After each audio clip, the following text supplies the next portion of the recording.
Everyone, welcome to travel girls new blog. আমি চন্দ্রানী। সবাই কেমন আছো? আশা করি সবাই খুব ভালো আছো। গণেশ চতুর্থীর অনেক অনেক শুভেচ্ছা সবাইকে। আজ 7ই সেপ্টেম্বর শনিবার, গণেশ চতুর্থী, অর্থাৎ পুজোর আর মাত্র এক মাস বাকি। এই বছর নরউইচেও একটা গণেশ পুজোর আয়োজন হয়েছে, সেখানেই আজকে আমরা যাচ্ছি একটু সেজেগুজে। আমি, সায়ন আর তোরা।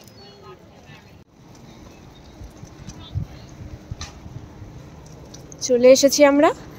এই হলটা হচ্ছে যেখানে আমাদের সরস্বতী পুজো হয়েছিল সেইখানে। আর এই যে গণেশ পুজোটা হচ্ছে, এটা কিন্তু আমরা বাঙালি গ্রুপটা আয়োজন করিনি, এটা আয়োজন করেছে একটা তেলেগু কমিউনিটি। সায়নের অফিসের সব বন্ধু বান্ধব তারা এগুলো আয়োজন করেছে। তো চলো সবটা দেখাচ্ছি তোমাদের ভিতরে।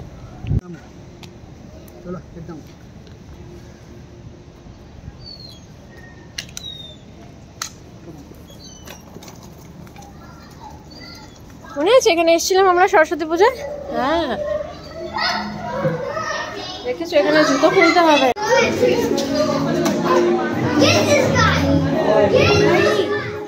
এই হচ্ছে তোরার আজকের সাজ।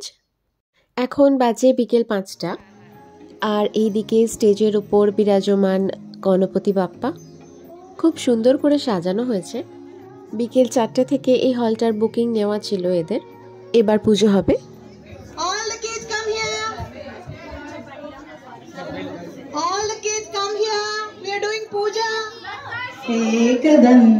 एकदन्तमुपास्महे एकदन्तम् उपास्महे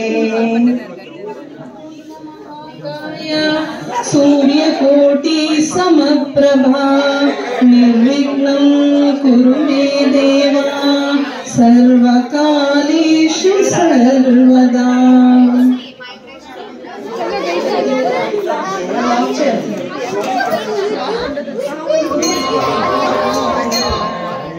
এখানে আলাদা করে পুরোহিতের কোনো ব্যবস্থা করা হয়নি, নিজেরাই সবাই মিলে পুজো এবং আরতি সম্পন্ন করা হলো।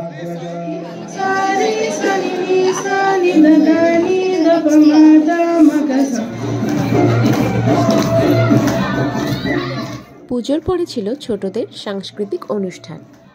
গান, নাচ, কিবোর্ড, গিটার, ভায়োলিন বাজিয়ে জমিয়ে দিল বাচ্চারা সন্ধেটা। কালচারাল প্রোগ্রামের পর ছিল একটা অভিনব প্রতিযোগিতা। We have to make Ganesha, Lord Ganesha with this, okay? Ganesh ঠাকুর বানাতে হবে এটা দিয়ে। You are making your friend Ganesha?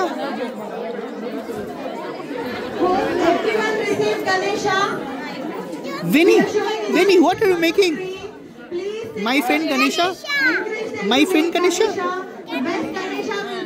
প্রত্যেকটা ফ্যামিলিকে একটু করে ক্লে দেওয়া হয়েছিল, আর সেটা দিয়ে বানাতে হবে একটা ছোট গণেশ ঠাকুর। প্রজেক্টের স্ক্রিনে একটা টিউটোরিয়াল দেখিয়ে দিয়েছিল।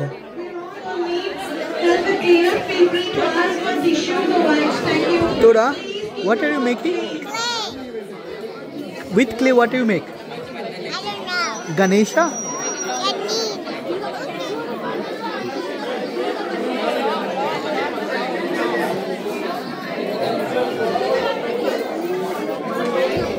এই প্রথম আমি গণেশ ঠাকুর বানালাম ক্লে দিয়ে। নিখুঁত হয়নি, একটা টাইমের মধ্যেই বানাতে হতো, তাই টিউটোরিয়ালটা ফলো করেই যতটা পেরেছি বানিয়েছি। তোমরা কমেন্টে জানিও কিন্তু কেমন হয়েছে। আর এখানে দেখো সবাই সবার গণেশ ঠাকুরগুলো বানিয়ে এই ঠাকুরের মূর্তির সামনে রেখে দিয়েছে। এখানে আবার দেখছি অনেকে নিজের মতো বানিয়েছে, কেউ পাশে ইঁদুর বানিয়েছে, কেউ লাড্ডু বানিয়েছে। পুজোর স্টেজটা খুব সুন্দর দেখতে লাগছে। আর এই অ্যাক্টিভিটিটাও যেহেতু প্রত্যেকটা ফ্যামিলি সবাই মিলে একসঙ্গে বানিয়েছে, তাই সবাই এটা খুব এনজয় করেছে। এমনকি বাচ্চারাও এটাতে পার্টিসিপেট করেছে আর খুব মজা করেছে। শেষে ছিল খাওয়া দাওয়া। লেমন রাইস, ডাল, ফ্রাইড রাইস, পনির, বড়া, সাদা ভাত, সাম্বার, পাঁপড়, গোলাপ জামুন। রান্নাবান্নাও খুব ভালো হয়েছিল। খাওয়া দাওয়ার পর বাচ্চারা একটু খেলাধুলা করে নিল। বিদেশে এইভাবে গণেশ পুজো সেলিব্রেট করতে পারবো ভাবিনি। আজকে সন্ধেটা আমাদের সবারই খুবই ভালো কাটলো। ভিডিওটা ভালো লাগলে লাইক, কমেন্ট আর সাবস্ক্রাইব করে দিও। এবার আমরা ফিরবো তোরা কয়েকটা পাঁপড় ভাজাও নিয়ে এসেছে যেতে যেতে খাবে বলে। এদিকে বাইরে হালকা বৃষ্টিও এসে গেছে। এখন বাজে 8:30, আমরা বাড়ি ফিরছি। আজকের মতো টাটা, আবার দেখা হবে পরের ভিডিওতে। সবাই খুব ভালো থেকো, সুস্থ থেকো, সঙ্গে থেকো। দুর্গাপুজোর তো আর মাত্র 1 মাস বাকি, আর আমরা যারা বিদেশে থাকি তারা তো সারা বছর অপেক্ষা করে থাকি এই দুর্গাপুজো বা যে কোনো অনুষ্ঠানের জন্য, যেগুলো আমাদের বাঙালি সংস্কৃতির সঙ্গে সম্পূর্ণভাবে জড়িত। আমরা চাই সেই সমস্ত অনুষ্ঠান পালন করতে, সেই সমস্ত উৎসব এখানে বিদেশের মাটিতে আয়োজন করে ভালোভাবে পালন করতে, যাতে আমরা আমাদের দেশের সংস্কৃতিটাকে একটু ধরে রাখতে পারি। কিন্তু আমরা এখনও অপেক্ষা করে রয়েছি অভয়ার বিচারের জন্য। আমাদের সিটি অফ জয় কলকাতা তিলোত্তমার যে তিলোত্তমার বিচার আমরা এখনও দাবি করে অপেক্ষা করে বসে আছি। জানি না সেটা কবে হবে। কলকাতায় এখন যেভাবে প্রতিবাদ হচ্ছে, আমরা এত দূরে থেকে কোনোভাবেই সেই প্রতিবাদে অংশগ্রহণ করতে পারছি না, কিন্তু মনে প্রাণে আমরা সবসময় পাশে রয়েছি। এবং আরজি করের এই ঘটনার বিচার আমরাও সকলেই এখান থেকে কামনা করি।